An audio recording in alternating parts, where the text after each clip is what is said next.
Ayan, magmamagic si James. At kaya, Ano mo, baba mo siya. Tapos, ikat mo siya sa 4. Na yung hanggang kaya mong pantay-pantay.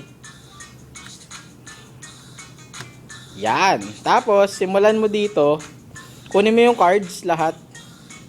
Tapos, yung 3 sa ibabaw, lagay mo sa ilalim. 3 cards sa ibabaw, lagay mo sa ilalim. Tapos, tigi-isang card galing sa ibabaw, ilagay mo doon. Tigi-tig-isa. Hindi, galing dyan. dito. Oh, isa. Yan. Tapos ibaba mo na siya dito uli. Tapos yung pangalawa naman, ganun din. 3 sa ibabaw, lagay mo sa ilalim, tapos tigi-tigisa rin. Yan, tapos baba mo na. Tapos yung pangatlo, yan. 3. Yan yung weird na paghahalo ng cards. Tapos, yung last na. Ako wala rin naman ako yan. It's just that ayoko lang maipit. Yan, tapos baba mo na.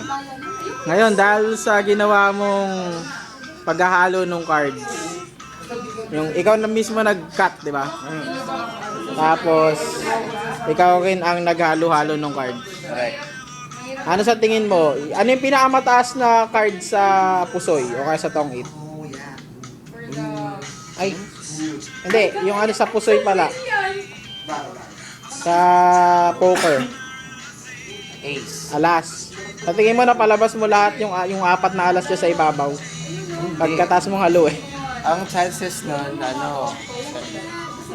of 99%. O sige, i-reveal mo na. Wow. Wow. Ayun o. Galing mag-magic ni James o. Oh. Galing ha. Galing. Good morning. Ay, good afternoon pala.